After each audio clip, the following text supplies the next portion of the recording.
Hey, buddy, watch this.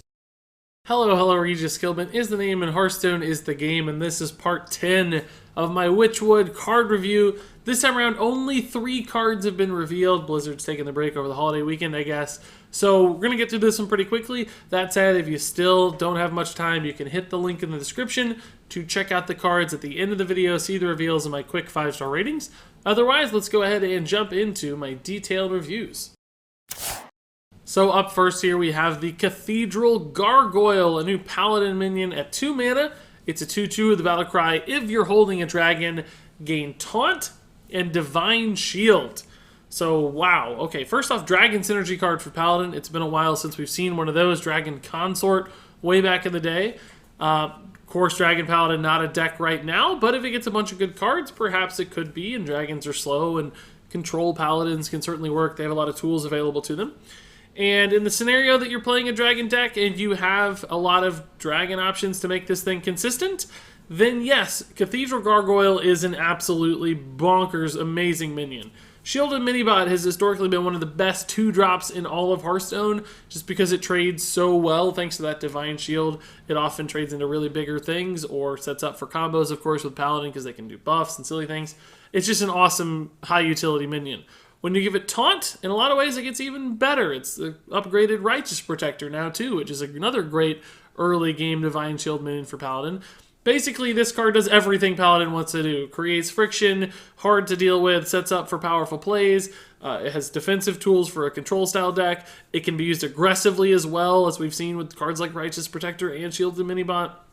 They're awesome in faster decks as well. So basically, yes, in a dragon deck, Cathedral Gargoyle is awesome. Just a fantastic minion, no doubt about it.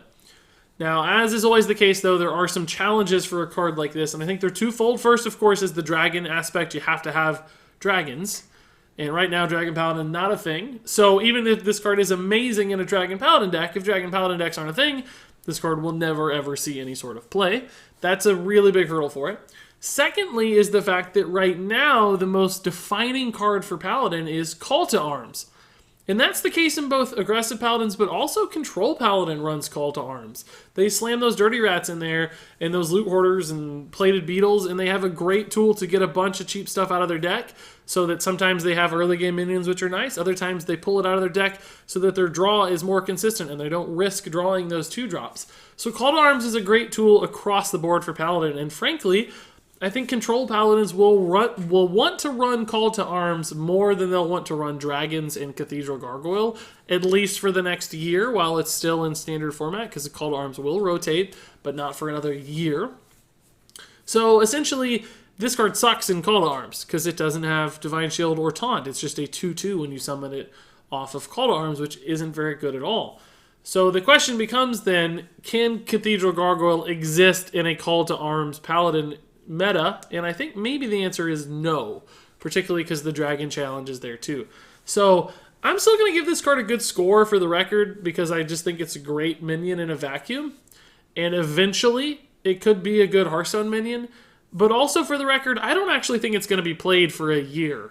I think it's, even though I'm basically going to give this thing 4 stars, I don't think you'll see it. So some people will probably use that rating against me, but they'll have to go back and cite this this detailed review where I say, look, it's a good card. It's just not going to be played right away because there are so many other good cards and great ways to build Paladin. That said, I hope it does see play. I hope Dragon Paladin becomes a thing. That'd be awesome. Cathedral Gargoyle would be cool. Might be frustrating to play against from time to time, but still a fun card thematically. I like what it does, so I hope it does see play, and I think fundamentally it is a solid card. So now, believe it or not, let's move on to another good card. What? This is a warrior card, the Woodcutters Axe. Not the most fascinating name. It seems a little boring, but you know, in a expansion about haunted woods and these trees that are coming to life, as you can see behind me, I guess a Woodcutter's Axe that seems to have some sort of purple glow to it might in fact still be pretty useful. And this is a 2-mana 2/2 with a death rattle that reads, give a random friendly minion with Rush +2/+1. And I think this is a kind of cool card. I mean, first off, a 2/2 isn't amazing for 2 mana. It's not that fiery War Axe stat line that would be so much better, but it's still competitive. It still does things. The 2 attack has charge. You can kill those knife jugglers, kill those tokens off. It's at Jade Claws, sort of minion or sort of weapon. And Jade Claws, of course, has been fantastic in Hearthstone. So similarly to Jade Claws, it's a 2-mana 2/2 with some upside. Now, it does not have the overload of Jade Claws 2, which is really nice, so it's a little bit freer to play. And this Death Rattle, probably not as good as something like a 6/6 off Jade Claws, admittedly, but still could be very valuable. If you line this up with the Death Rattle, if you attack with this on turn 2, and you maybe attack with it on turn 3, you might not have a rush minion available based on what we've seen so far. But as you get into turn 4 or turn 5, or of course later in the game when you draw this after a game has gone on for a while, I think it'll be fairly easy to line this up with a rush card so that it gets that value, and that's a nice little upside. You get a little extra attack and 1 extra health. Now, I will say I think Woodcutters Axe would be even better if it was giving the rush minion +1/+2, because I do think one of the downsides for a lot of these rush minions is that they're just not going to have enough health, so sometimes they'll have to trade even and die, and that feels pretty bad because it doesn't leave behind the remaining minion. So basically, Woodcutters Axe doesn't increase their survivability very much, which I think will be directionally more important. That said, other times you might need the extra attack, and Woodcutters Axe helps you kill that minion that you desperately needed to kill from a mid-sized rush thing, so it could work out favorably as well. It might just depend on the meta and the moment and the turn and the cards. Nonetheless, it still gives you some instant stat value that impacts the board right away, which is really important. Now, there will be times when you can't line this up perfectly and you feel kind of bad because you're wasting your Death Rattle effect. That might feel a bit off, but nonetheless, a 2-mana 2/2 isn't a terrible play. So even in those scenarios where that happens, you're probably going to still feel like your Woodcutter's Axe at least accomplished something. It just had diminished upside. And the question will really become is there a deck that needs this, a rush-based deck? I think, again, the card has some real strengths to it. It makes sense from a numbers and efficiency standpoint. It has that upside that's there. It's just we need a rush deck to make it work, because obviously outside of a rush deck, there are going to be better options for Warrior. This isn't the kind of card that they would necessarily need to run. Now, I do think rush is good. Warrior's gotten some decent rush cards. This helps other cards like Darius Crowley be a little bit better. Not a ton better necessarily. But that gives me some hope for the archetype. Maybe Blizzard did find a way to make Warrior competitive after all with Rush. We'll have to see. Woodcutter's Axe is just another good synergy tool in their arsenal, something for their tool belt that could really help, and I think it's a totally fine card that could contribute to that success. So now let's go on to the final card of this review. This is another Warrior card. It's Deadly Arsenal. And as you can see from this pretty funny artwork, this dude is holding about 1 million weapons, which I like a lot. This is a 6-mana spell. It says reveal a weapon from your deck and then deal its attack to all minions. So this is basically Dragon's Fury, the current mage card that reveals a spell from your deck and deals damage equal to that spell's cost to all minions, but instead it's a weapon.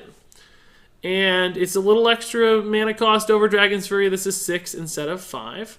But if you were to run, say, a Gore Howl in your deck, a 7 attack weapon, then yeah, Deadly Arsenal would be a pretty awesome play. You could get a 7 damage AoE for 6 mana, and that's good. That's better than things like, say, for instance, Flame Strike, right? Like, it does way more damage. Now, you do hurt your own stuff, which is a little bit of a downside, but Big Mage has still found success with a card like Dragon's Fury in doing so. They're okay to hurt their own things because they're playing a more defensive, more control style, so they're less likely to have stuff on board, and this is more about a recovery tool.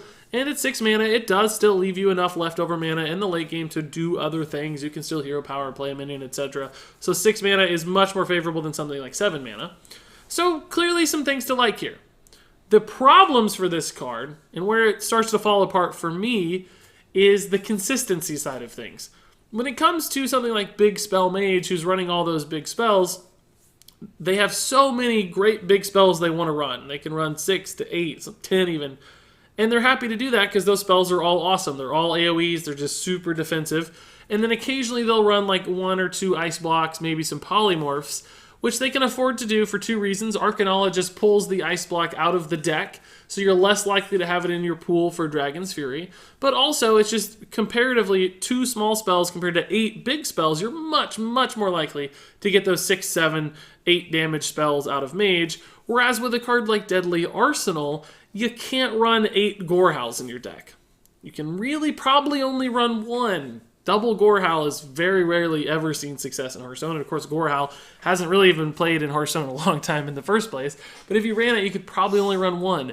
And then do you maybe run an Arcanite Reaper? That's not a great card in constructed Hearthstone outside of an aggressive deck, and this is clearly not an aggressive kind of card.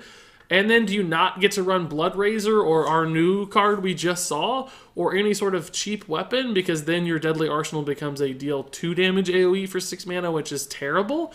That seems like a real problem. I think Warrior needs to run early to mid-game weapons like that Bloodraiser. That's been really important for Warrior. That Whirlwind Synergy is so darn valuable. So I don't know how you build a deck where you only run one Gorehowl, and you still consistently draw your Deadly Arsenal before you draw your Gorehowl, because once you draw your Gorehowl, it's not in your deck and this doesn't activate. Do you run 2 Gorehowls? Is Deadly Arsenal still worth it? It just seems like it's not going to line up very well when you actually put this into practice. Now, maybe you run a couple Arcanite Reapers instead, but then you're running bad cards to make this card good. It just seems to have some real fundamental challenges that I don't see it overcoming. Things just don't add up in that way in Hearthstone. Maybe there will be some deck that makes it work perfectly, that somehow gets by without running low-cost weapons and can somehow keep their Gorehowls in their deck. I don't know, but it just removes so many warrior weapons from the pool. Even something like Woe Cleaver, a weapon that kind of supports a big late-game style because it's an 8-mana weapon. You can't run it with Deadly Arsenal because it only has 3 attack. Just nothing seems to work here for me. So unless we see some other card that somehow magically empowers this, which I can't even imagine the design of such a card, the way that Warriors want to build their deck and the kinds of archetypes that would want to play this, it's just not going to work very well. Okay, folks, so that's it for my detailed reviews on these 3 cards. Now what I'd like to do is jump into my quick reviews where I rate each of these from 1 to 5 stars. Cathedral Gargoyle is a 4-star card. Woodcutters Axe is a 4-star card.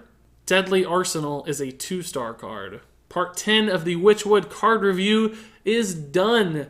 I'm curious what you guys have to say. Only a few cards here, so I'm sure you can share thoughts on each of these. What did I get right? What did I get wrong? Where do you see these being played? Do you think Dragon Paladin actually has a chance? Man, I hope so. But until then, everybody, thank you so much for watching, and until next time, game on.